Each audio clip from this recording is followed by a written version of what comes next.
Midlife can be fun and tiring at the same time, while sometimes it can be sad and downright depressing. The latest mass shooting in Highland Park has left us all feeling shaken, sad, and searching for answers, all the while watching how the towns surrounding Highland Park have come together to offer solace as their community grapples with how to move forward from the unthinkable. We originally had another episode planned. However, we felt it was important to pivot. The conversations we are having with our family and friends are the same. We're not asking why the shooter did what he did, but what we as humans can do to thwart someone from doing this again, and how we as a society can become more aware of potential triggers and dangers we see. This tragedy hits even closer to home due to being neighbors of this resilient community, and would be remiss without properly sharing our feelings on it and possibly offer some light to deal with the gravity of it all.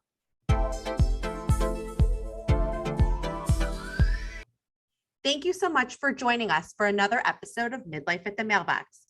Whether you're checking out our conversation for the first time or you have listened to every episode, we appreciate you being here. I'm Amy Alexander, and sitting 2,000 miles away from me is Denise Rabat. Over 6 years ago, during a chance meeting at our neighborhood mailbox, two strangers met and a new friendship blossomed into something bigger. Although we no longer share a mailbox and have many miles between us, we're closer than ever in real life. This chance meeting at our neighborhood mailbox inspired a friendship, business relationship, and now a podcast. So come along and listen in. Amy and I chat about midlife moments, business, family, and a whole lot more. It's our hope that after our conversation ends, you've connected with a bit of wisdom shared between two great friends and probably got entertained along the way. And maybe, just maybe, we may provide you the push or insight that you need to follow your heart, just as we have with this podcast. Welcome to episode 7.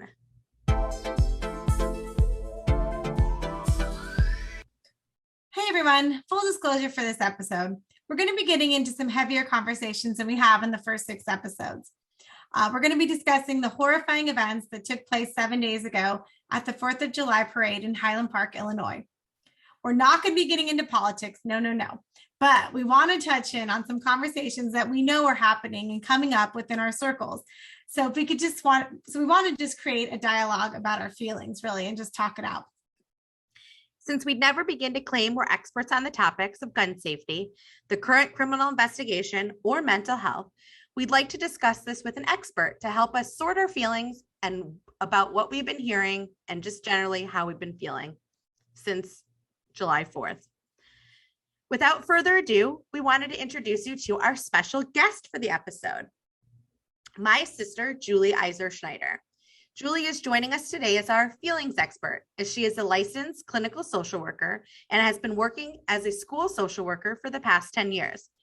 Julie has worked with children and adolescents aged 5 to 18 primarily in a school-based setting. Julie is also a busy mom with 2 little girls, a little, what I like to call a 3-nager, and a brand new baby who will be 4 weeks old at the time that we release this episode. We're so excited. Welcome to our show, Julie. Yay! We're happy to have you on with us today. So happy. Yeah, especially given you're a newborn mom. Oh my goodness. And thank you for taking the time to join us. Thank you so much for having me on today. When Amy first asked me to be a guest, I was pretty hesitant, as I'm definitely not a trauma specialist, and I would never say that I am a trauma specialist, but I am a social worker and I've worked with kids for a really long time. And I also live and grew up in the North Shore of Chicago, just like Amy had said. And we're not very far from Highland Park. So I will try to give my expert advice in whatever I can. Awesome. Well, we're so happy. It's obviously extra special to have family on the show and having Julie here. So, we're in our true episode format, we jump right into our midlife moment. So what I wanted to do is actually kind of give a little bit of a brief, kind of logistical information about Highland Park, location, kind of about the community if you have not read about that or live within the area. Right? Yeah. Set the scene. So Highland Park is just about 34 miles north of Chicago. It's one of the best places to live in Illinois, according to niche.com. It's situated right along Lake Michigan, and it's a very idyllic Chicago suburb. And it's located about 12 miles north from where Julie and I currently live. So we actually live about 5 minutes from each other, and Highland Park is very close. And about 13 miles east of where we both grew up. So I think also one of the pieces to add is that when we were growing up in the town that we lived in, everybody like wanted to live on the North Shore, and where we were was like North Shore adjacent. But Highland Park, we spent a lot of time in. We had a lot of friends that lived there from camp that we attended, and just other, social circles. And it's a super, super cute suburban town. It's got a bustling shopping scene, dining, where we spent lots of hours shopping, dining, and attending concerts at nearby Ravinia, which is also there if you've heard of that outdoor music festival. Growing up and watching classic 80s movies by John Hughes, you may have saw lots of filming locations at homes in and around Highland Park. Classics such as 16 Candles, Weird Science, and Ferris Bueller's Day Off had filming locations in Highland Park.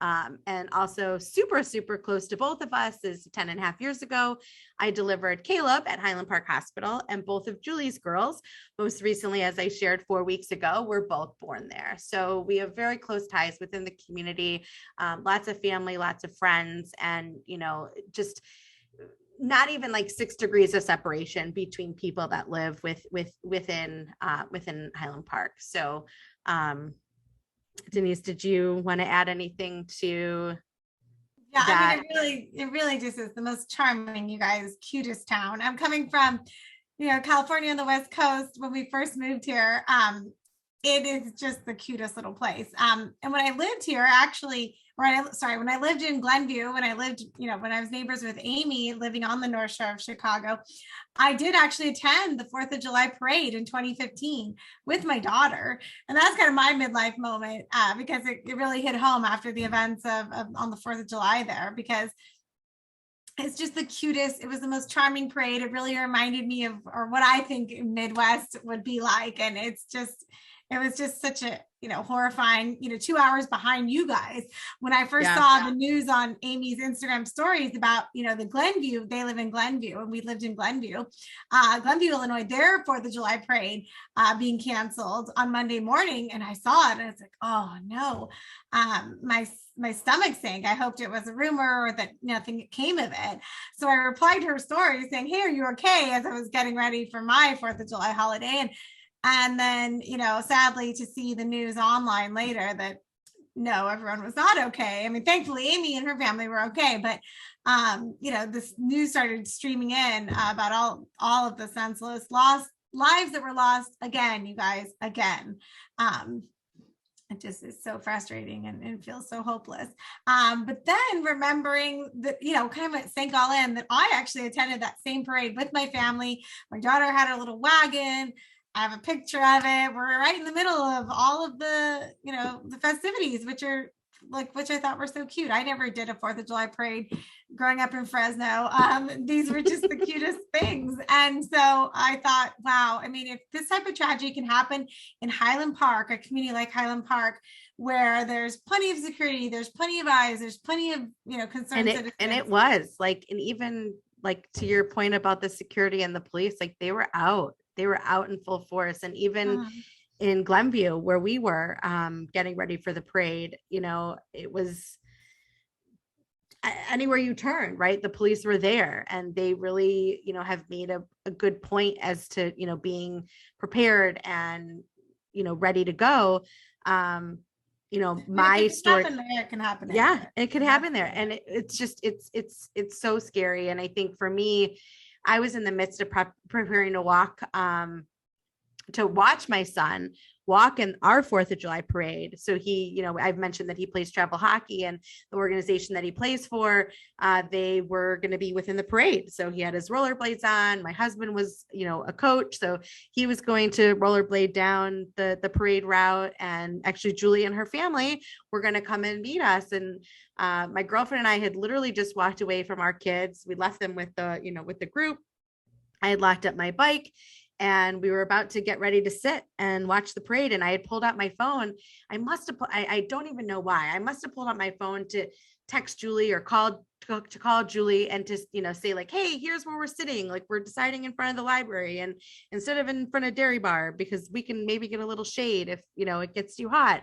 And as I as my girlfriend and I, we made that decision and I picked up the phone, I see this text from my sister and she says like, are you like active shooter in Highland Park? And I was like, what? Like, what's happening? And then I get a text very quickly after that from Mike saying, come back and get the boys because the parade is canceled. And then the police are coming down the main stretch. And, thankfully we were there early enough that the community hadn't really like come out yet. People had come early to put their chairs out and like block their spot, but they hadn't come out yet. And so I stopped, I talked to this woman and like, do you know anything? And none of like the news, nothing was like covering it. It was like a little on Twitter and like the Sun Times, I think had posted something and we like really couldn't find any information. And so my son and I, we rode our bikes home. Mike went and got the car from our friend's house which was at the end of the route. And then we like met back at home, but it was like,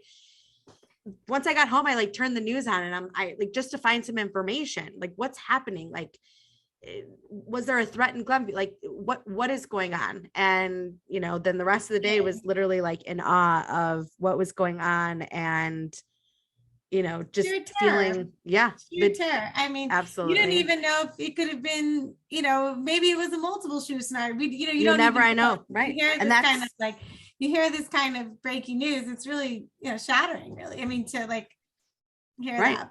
Yeah. Julie, you don't know. Yeah, Julie, how about you? And given your background and also being a new mom. Well, we, like Amy said, like we were going to meet her and her friends at the parade. And we were obviously running late, having two small children at home and getting out the door.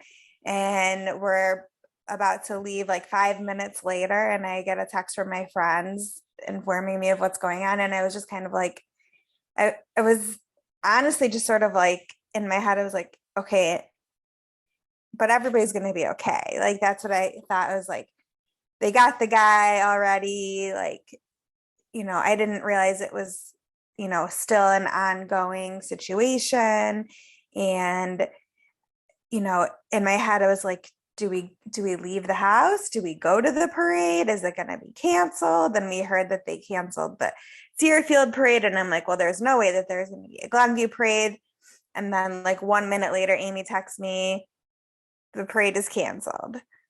And I also in like my head, I felt so bad because, we've been cooped up for 2 years because of COVID. And my daughter is 3 and she's never been to a parade. And she was really excited about going to the parade. So at the same time, I was like, oh, that really stinks that the parade is canceled. Because in my head, I was like, but because they got this guy, I didn't realize it was going to be, like a whole day-long saga that people were going to get injured. I was like, it's Highland Park. Bad things don't happen in Highland Park. Like this is where we live. Nothing bad ever happens in this area. So it was just kind of like a surreal situation that I guess I just like I didn't believe that anything really bad could happen here. And I think that's sort of where, and that's where my head was at. And then finally, like more news kept coming in, and we, heard from some friends who were there, and people are posting things on, Facebook and Instagram, and really getting some more information. And I was just kind of like in shock about what actually was going on. And was definitely not what I expected in my head. Like when I first heard about it, I figured it was like happening, but they like shut it down right away. Yeah. They got him. It's over. Everybody's fine. And obviously that was not the situation about what happened. Oh, yeah. The stories that keep coming out are just heartbreaking. And I think, and for us here, that's what has been, especially on Monday, and especially last Monday. So we're recording on a Monday, a week later. And just the, number of people, was looking. I'm like, then just like in all other, like some of the other events, people are marking themselves safe. And that's like, oh my God, like this is like literally happening here, right? Like this is people that we grew up with, people that, we went to high school with, and then, they're at the parade, and, friends of ours, people that I see like every day that live within the community that were standing, 50 feet from across the street, from where all this was going. And, people that I work with on a business level that, were there, and they were further down the street. But it's an area that I've been to so frequently that even without having been there, in a while, just obviously due to COVID, I could still picture everything, right? I picture it's not like a regular like sidewalk as you like walk down, like the walk on one of the sides is like brick pavers. And, so like I could picture that, and I could picture the benches, and this is like without even like seeing pictures, I could picture the benches and like the area where, we used to go and shop for like our camp gear. I forgot about that store, like not even just like the store that we got our like sleeping bags and our flashlights, but there was, remember that other store, Julie, that was in Port Clinton Square that like used to sell all of like the pillowcases that you could like write on, just so many like little, like just like little cute boutiques, and just all of these like memories of things like pop up. The store that the shooter was on the roof of was Gearheads, but prior to that, it was a store called Uncle Dan's. And Mike had gone out when Caleb was born. He left the hospital, which was, 5 minutes from the downtown, to go get some lunch, and came back with this like puffy North Face coat. It was red and black. And he was so excited as this like new dad to like walk into the store or walk into the hospital room with this coat that Caleb never wore, because it was, even though it was a 0 to 3 months, it was like fit for like a 1-year-old, right? Like, so he never could like fit into this coat. But anyway, like it just was like super, super surreal. And I think the rest of the day, and like even into the week, it was just the stories coming out, and the close calls, and it was a lot. Close to home. Too close. Mm-hmm. Too close. So we wanted to kind of discuss, when Denise and I kind of pivoted from our original thought of what we were going to do for this particular episode, we wanted to kind of figure out a way to talk about this without getting political. And I think obviously the purpose of bringing Julie on from a social work standpoint is, as parents, we all have kids that are within that range, or even adult children like us that are still trying to process and kind of figure out what to do, how to talk to our kids, how to recognize situations, how to, kind of plan, how to, obviously you can never plan for something like this, but just kind of having some knowledge.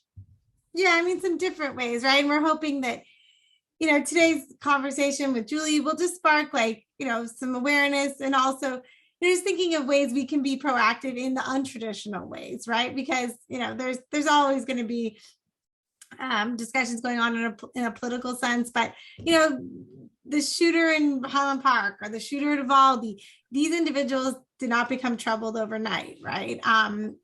These individuals have probably been troubled for so long. So how do we, identify these types of troubled individuals as parents if we see it in our own children?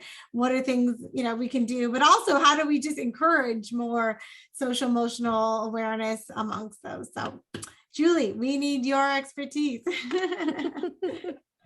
Well, I'm happy to be here to be able to talk about, whatever questions you have. Yeah. Hopefully I have some good answers or some places that people can go to get some more information as well.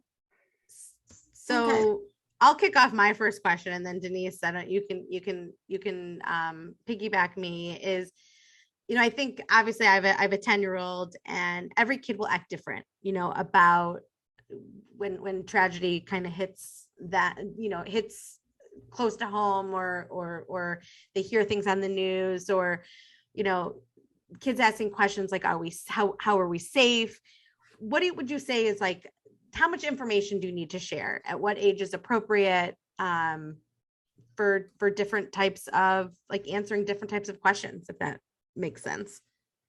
Well, I think the first thing that you want to do is to ensure that your child knows that they are safe and that you're here to protect them and here to keep them safe, especially if they are feeling unsafe in this situation. And all kids are going to feel differently. Some kids will take it very, close to their heart, and they will definitely feeling unsafe, especially if you have, an anxious child, and you have to really, be a lot more supportive to them,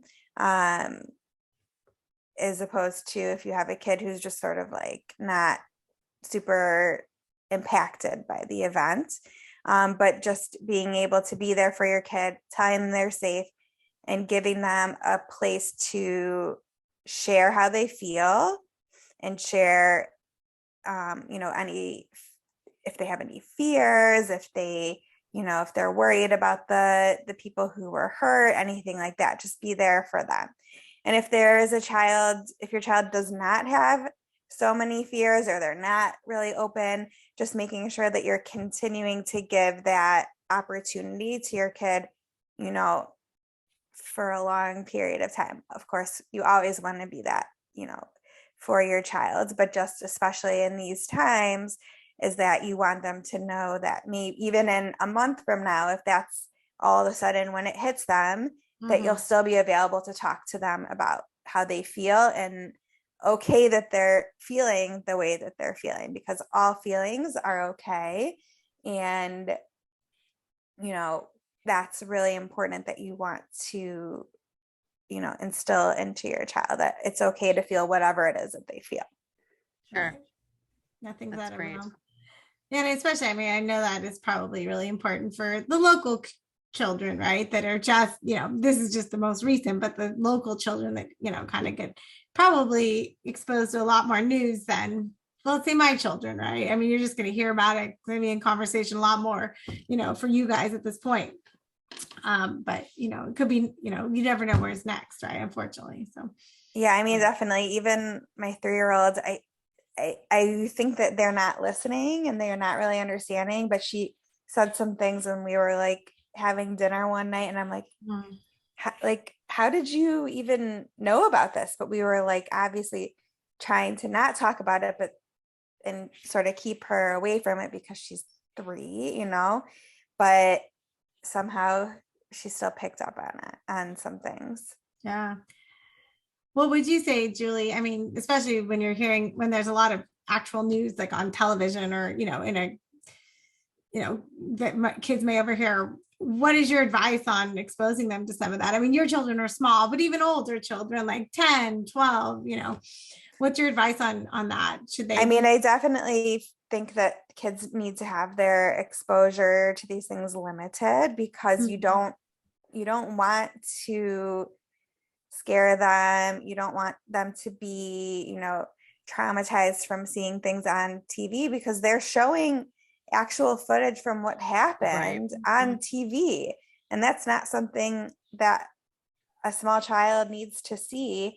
And especially kids who live in this area and have visited that spot before, they could be impacted by like secondary trauma or vicarious trauma. And obviously we want to try to avoid that if possible.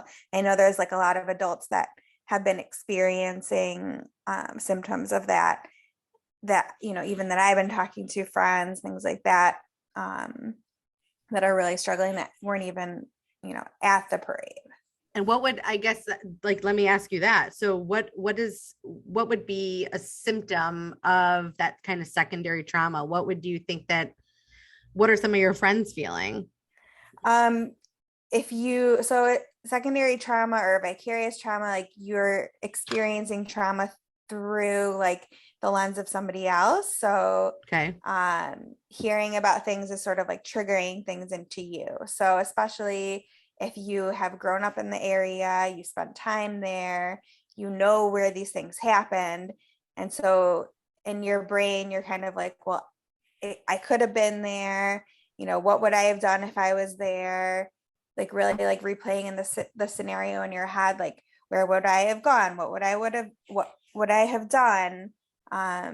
If you can't get that out of your head, then it's likely that you are experiencing that. And I definitely have talked to people about that, that they had experienced that. And I think a lot of people are thinking like, okay, now if I go somewhere, I need to have a plan with my family, things like that.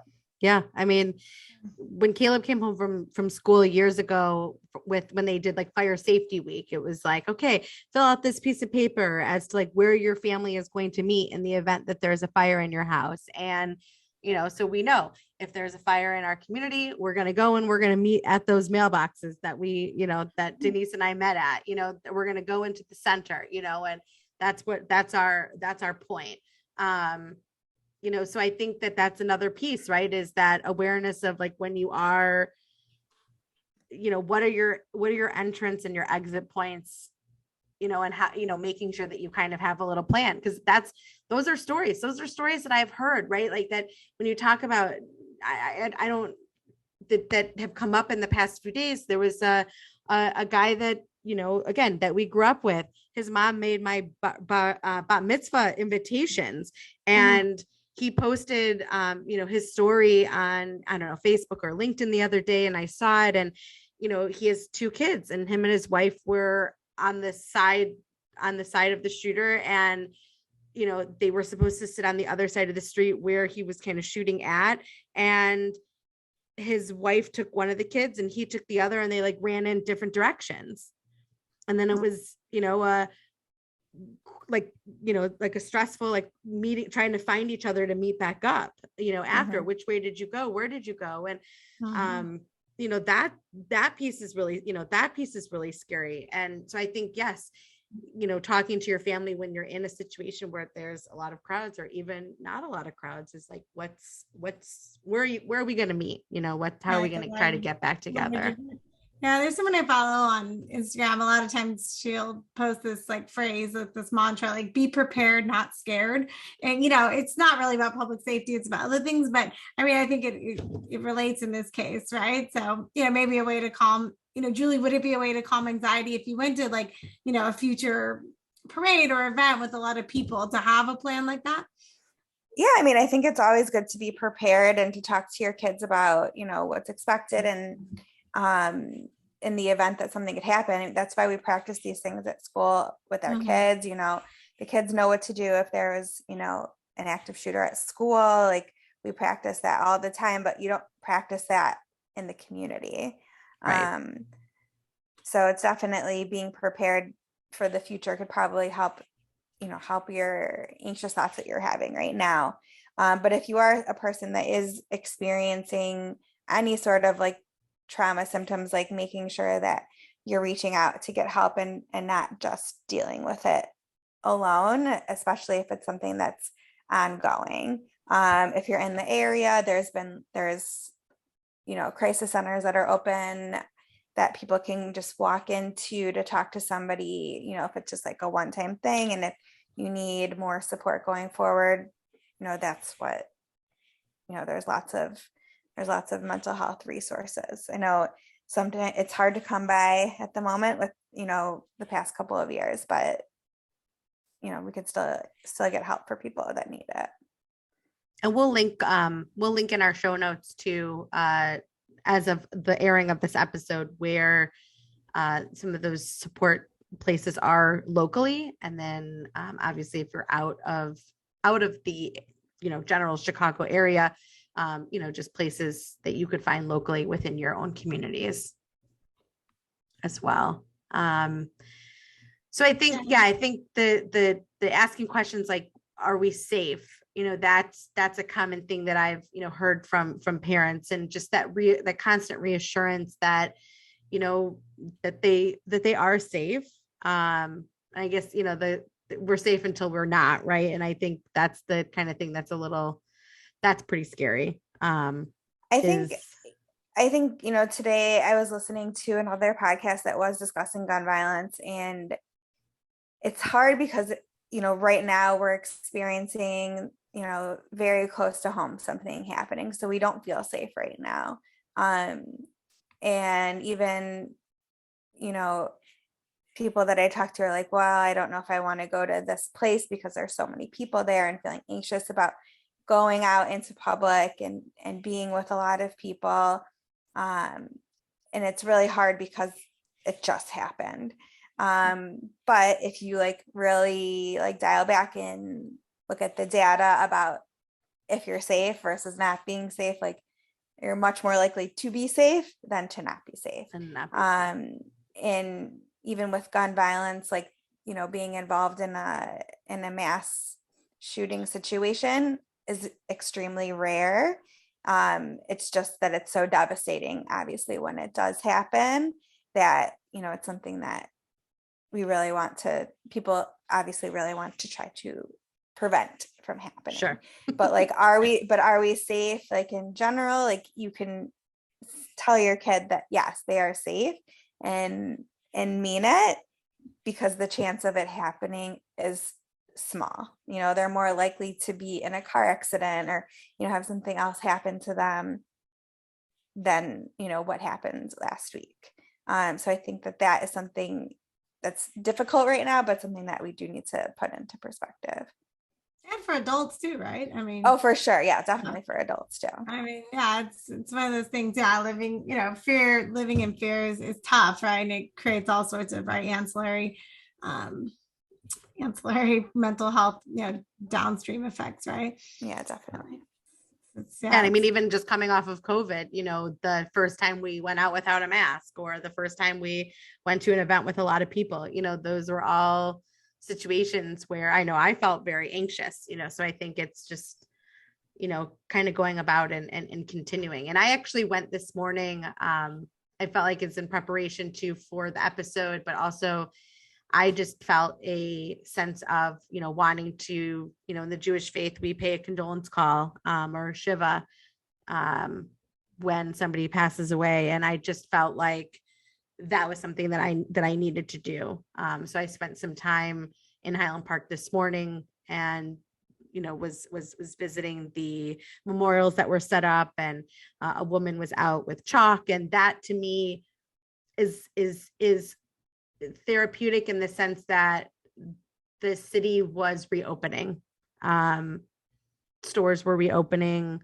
The restaurant across the street from where he was shooting at was open today. And so seeing all the parking spaces up and down Central, filled. Their news vans were still there, but just even seeing people out and about, having coffee, shopping in the stores, and the community needs that, right? They need people to be not afraid to go into that area. But it was back in action. And that was really nice to see. Well, I think it's important that, people realize that we're not, moving on, but we do need to move forward with life. Sure. And, of course, like we want to be supportive to the community and make sure that, there's, they still have businesses that we need to support. They still have lives that they need to live as well. And that we're still also at the same time not, just completely forgetting about what happened. It was only 1 week ago. And I think that that's really easy to, the very first week that something happens, everybody's like very involved and talking about things and, being involved in raising money and things like that. And then, it sort of like dwindles off. But I think it's important that we continue to do that and to support, the victims and people who were involved in the shooting. For sure. Yeah, absolutely. Absolutely. It's just, it's heartbreaking, right? I mean, it affects those, 7, individuals that passed, but also everyone around, right? The fact that it's touched you, it's even touched me all the way over here, right? I mean, it's true terror. I mean, that's what it creates. Not only is it just the bloodshed, right? It goes beyond that, which is just, so it's every time it's hard to hear. But with that, Julie, thinking about, moving forward, like you said, or, trying to find some, way to make sense of this, what actionable, well, not sense of it, but to, build on it and try to do something different.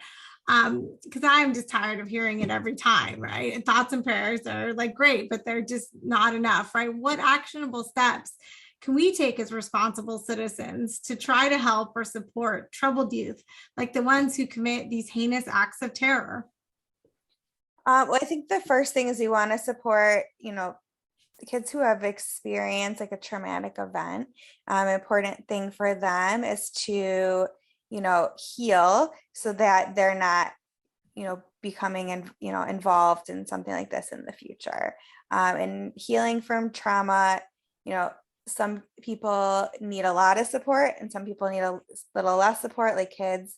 Not every kid needs to go to therapy, even if they have experienced a traumatic event.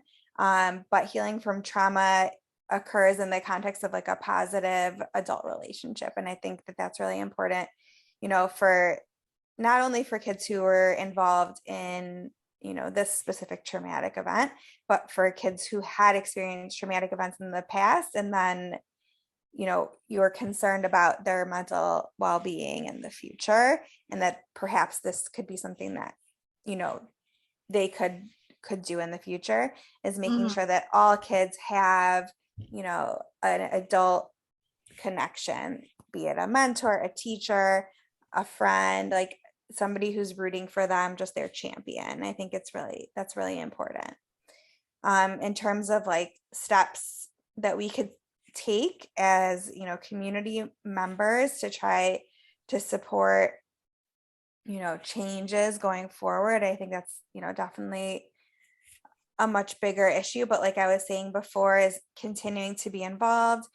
A lot of people are saying like, I thought I was doing my part. I always vote, I donate money, things like that, which are important. But like, what else can we do, becoming involved in groups that support,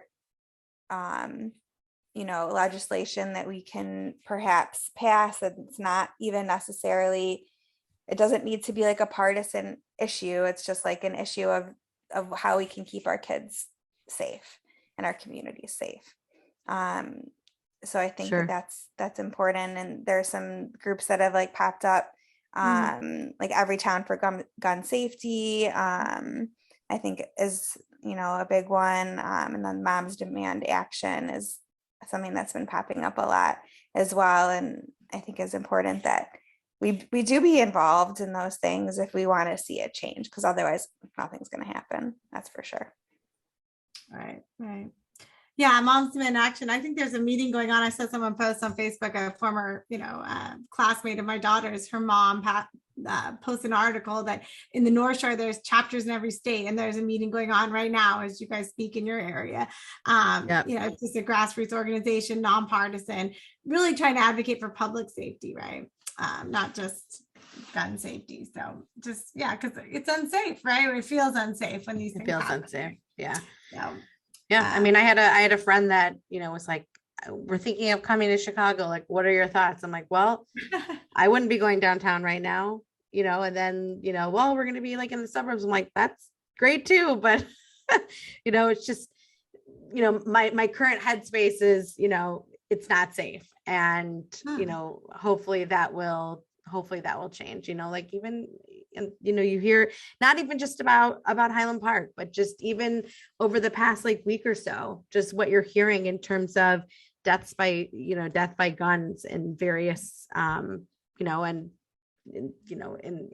like a drive-by, or, they're not necessarily using these mass rifle, but it's still happening. So I think just wanting to, have that support, like Julie was saying, and like a mentor. But definitely, I think one of the things I've been hearing from some of my friends is, and what they've instilled even through being home with COVID is like sitting down to dinner, just simple steps of making those connections with your kids, and spending some time offline and removing the phones from in front of our faces, and, bringing back that face-to-face, or like while you're driving, and it's a little less, daunting for the kid to be, having some of these conversations with their parents.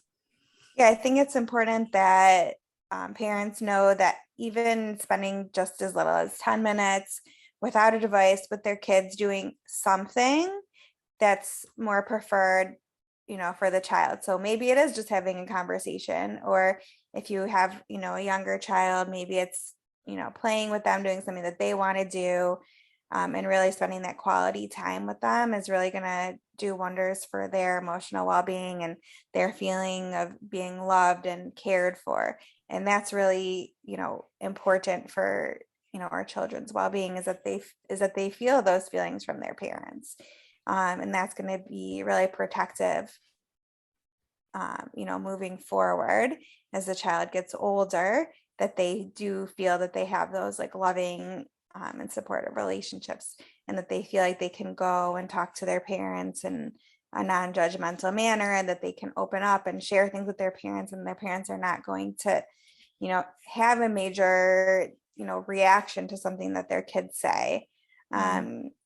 And just being able to be there for their kids, that's going to be the best way to, to be supportive of your kids as they get older as well. Right. So starting young, my kids are really little, but still, even then, doing something that, my daughter wants to do at 3, playing pretend for 10 minutes, I could tell a huge difference in how she interacts with me versus if there's like a day that I, don't have that time to spend with her. Right. Right. No, those are important. Those are great points, right? Just trying to, put an ounce of prevention, right? To try to do that. I mean, obviously I know some of these cases get way more complicated than that, but I mean, these are things we can do, right? It's people listening, people that, have children. So, Yeah. And just to add, in California, if you haven't heard yet, that state of California launched a mental health line, like a 911 for mental health. So I think it'll launch across the country soon, but it's 988. So if you see someone in mental health crisis, if you have someone in your family or one of your children in mental health crisis, just like 911, you can call 988. So that's really important, right? Or you can also text, there's a crisis text line, I think it's national. You can text home to 741-741, right? These are just things. If you see something, say something, right? Which was the mantra coming out of 9/11 and all those other times. I think, but even some of the other thwarted 4th of July things, there was some there. I saw a few things pop up in the midst of all the Highland Park news, that people spoke up, and some potential some other loss was prevented, it sounds like, which is great. And I know it's scary, but just yeah. Well, but don't turn in your neighbor for having their kid walk their dog, right? Like making sure that you're reporting the things that are necessary. Not, well, I don't know. Yeah, I mean, I don't know. Sometimes you want to make sure that yeah, I think just still being vigilant about your calls. And anything else, Julie, that you've been experiencing on your side, like in conversations with your friends? A lot of you have connections to families that live in Highland Park, and obviously you have a different age demographic with your friends and their kids. So what are some of the things that we might have missed that have come across?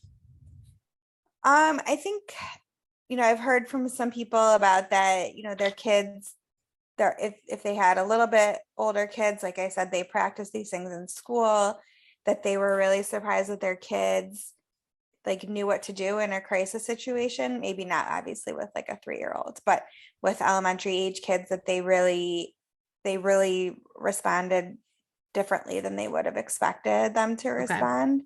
And all the things that they are learning, unfortunately, that we have to teach our kids about in school, are really important, and that they were able to handle what to do in that situation, which was interesting to hear about.